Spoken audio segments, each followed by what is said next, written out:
Bienvenidos al curso MOOC.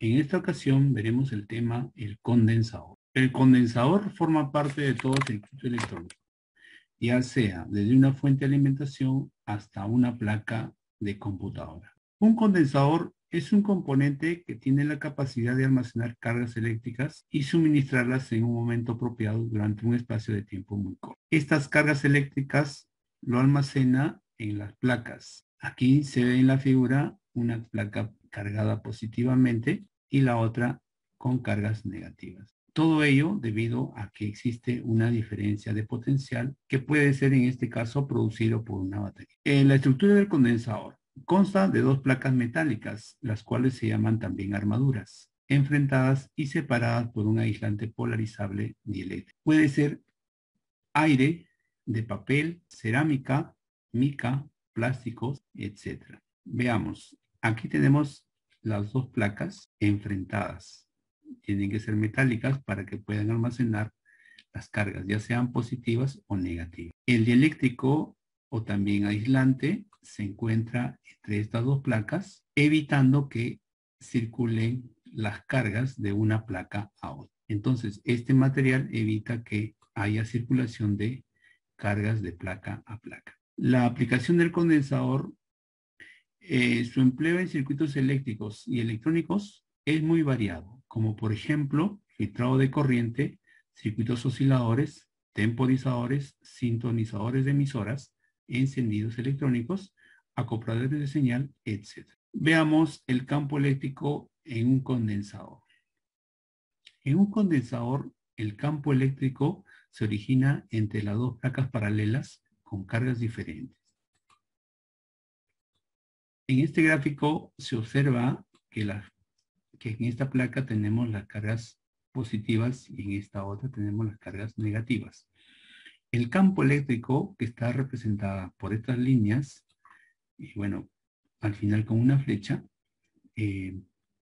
representan al campo eléctrico, es decir, son las líneas de fuerza que se producen cuando existen cargas eléctricas cercanas unas a otras.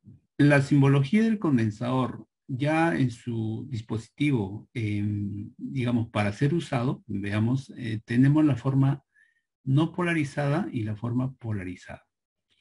En el caso de los condensadores de tipo no polarizado, su simbología no contiene ningún signo. En la práctica, eso significa de que los terminales o pines se pueden conectar de una posición o también se pueden intercambiar, de manera que no exista problemas en el funcionamiento. A diferencia de los no polarizados, los polarizados siempre tienen un signo. En este caso, por ejemplo, tenemos el signo positivo, lo que significa de que la otra patita o pin corresponde al signo negativo. Acá también tenemos el signo positivo. Ahora, ya en el dispositivo físico puede ser que el signo que se utilice puede ser el signo negativo, que correspondería a este pin, electrodo o patita, lo cual significaría que la otra patita correspondería al signo positivo.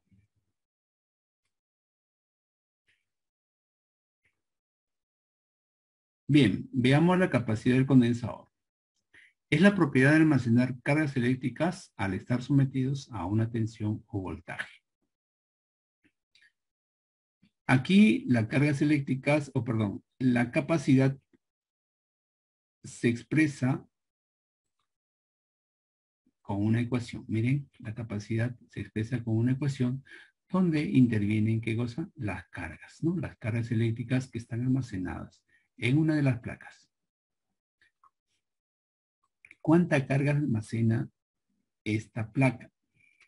Con respecto a la diferencia de potencial o voltaje que se le da aplica. Eso corresponde a la capacidad. Aquí tenemos la capacidad de un condensador con dieléctrico de aire, el cual se puede calcular de la siguiente manera. La capacidad C es igual, miren acá tenemos la letra A que corresponde al área o superficie de una de las placas. Nosotros tomamos acá el área de esta plaquita y ese vendría a ser el valor que tendríamos que considerar. ¿En qué unidades? En metros cuadrados. L, aquí está L dividido entre L. L es la distancia de separación entre placa y placa, expresada en metros. ¿Qué más contiene?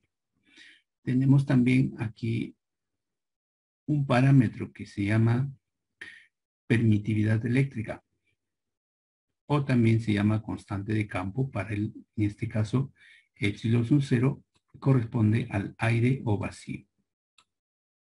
Epsilon sub 0 aproximadamente es igual a 8,85 por 10 a la menos 12 amperios por segundo sobre voltio por metro.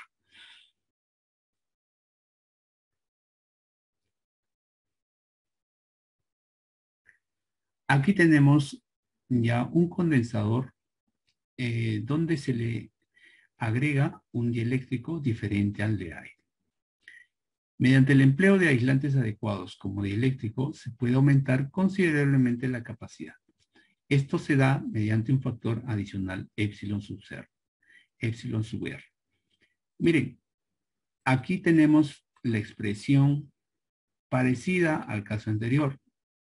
O sea, la expresión anterior tenía A, L, que es la separación entre placas, y epsilon sub 0, que corresponde a la permitividad eléctrica del aire vacío.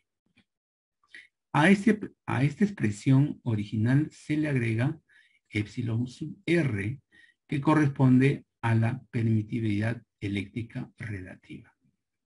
También se le llama número dieléctrico. Este valor epsilon sub r normalmente es mayor que la unidad. ¿Qué significa eso?